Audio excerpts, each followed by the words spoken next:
I want to talk about mobility and the new business models that are happening around mobility.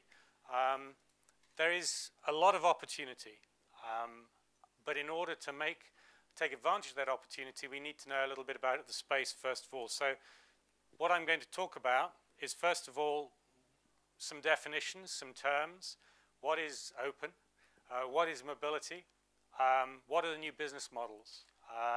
Then I'm going to talk about what's happening in terms of growth in the space. How many phones there are out there, where they are, and where we're seeing growth, and where there's opportunity work moving forwards. Then I'm going to talk about what you need to know in mobility if you want to work in the space. There are certain things that you need, basic understanding that you need to have before you can go and work in a space. And I will talk very briefly about the sort of areas you need to know about.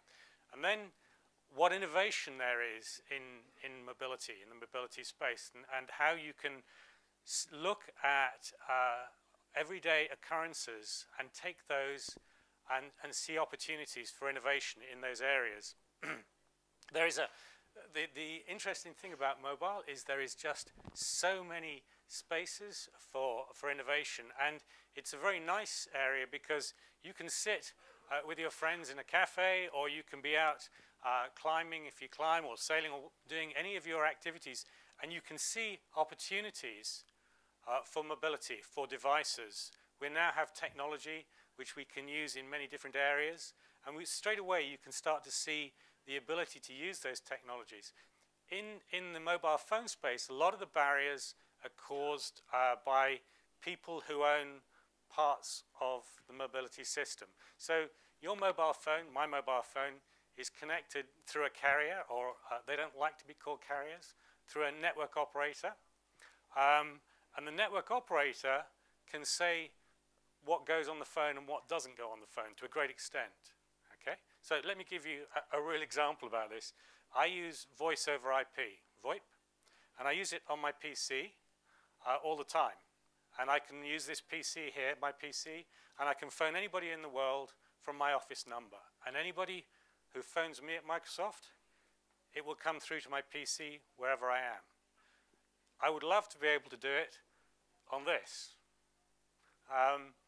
The actual software is on here to do it. I shouldn't tell you that, but the software is actually on here. This is a Microsoft. This is running Microsoft Windows Mobile 6.5. It has the voice over IP stack on it, but we're not allowed to switch it on because the operators, the network operators, are not very keen about people being able to use voice over IP on one of these devices and then not have to pay for their voice calls.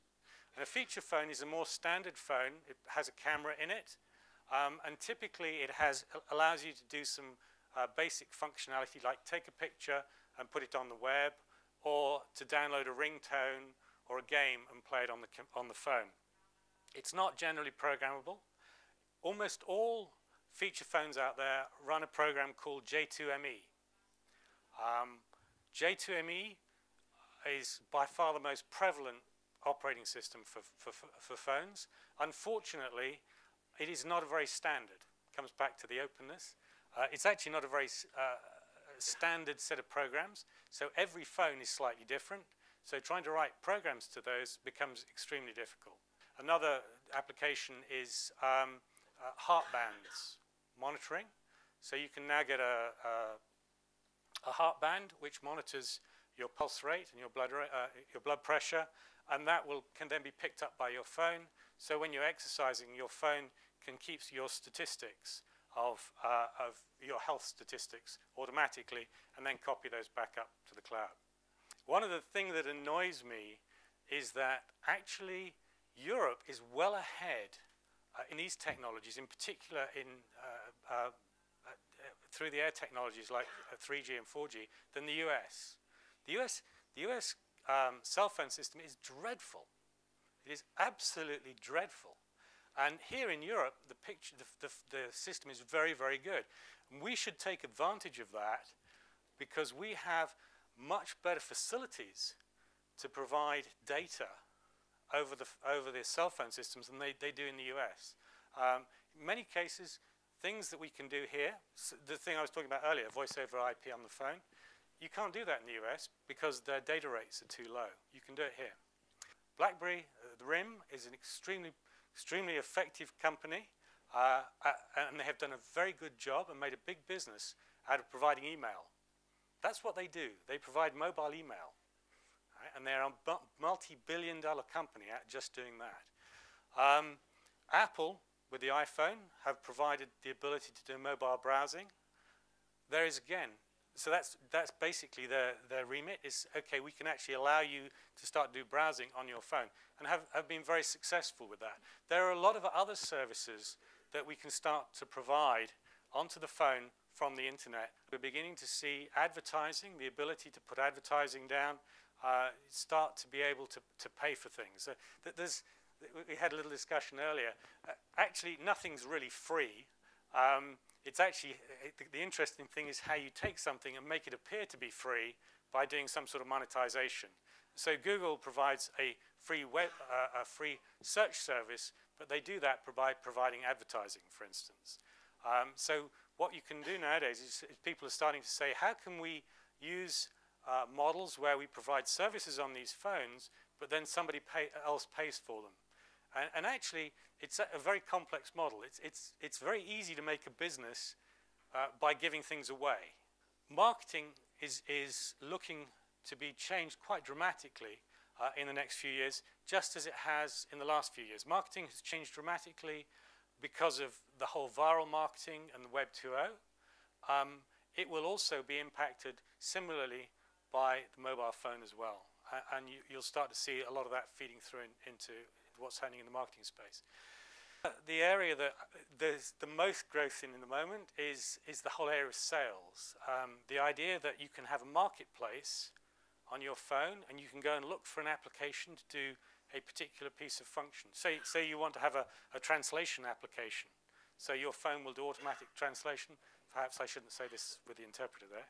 So we're beginning to see more complex models for deployment where it deploys when you're in a wireless network. This phone's got wireless on it. In fact, I notice you have a wireless network here, although it wouldn't connect to it. So you can envisage, when you buy an application, you buy it using the carrier, but it actually doesn't load it until you're inside a wireless network and downloads over the wireless. A lot of activity going on over these split models. The newer phones have a thing called AGPS, assisted GPS. Assisted GPS actually doesn't just use the GPS satellites, it uses other radio signals to find out where the phone is. So, for instance, in here, there is no satellite signal, so the GPS won't work. However, there is a cell phone signal. So the phone will actually triangulate and find out where it is from the cell phone signals. It actually works pretty well. It's not that accurate. It's only accurate probably to a couple of 100 meters. There is another way of being even more accurate inside buildings, and that's using the wireless signal. And there's a number of sites out there which log all the wireless signals in the world, okay, and they use that information to tell you where you are within the building. At the moment, I haven't seen anybody trying to target phones with viruses. It's not really happened very much. It could happen, but again, it's not a technical issue, it's a psychological issue, and I'm never quite sure what's in the heads of people who write viruses anyway, because it's like, why'd you do that? I can't say why they would attack a particular phone or phone base. I believe really strongly in P2P because I think it works really nice for me as an individual, and technically it's a very sophisticated model. So yes, I don't believe in centralization. I believe in peer-to-peer, and I believe then having a central set of services in the cloud. I actually believe that the internet itself will go, as we know it, will go away. I don't believe in the browser anymore.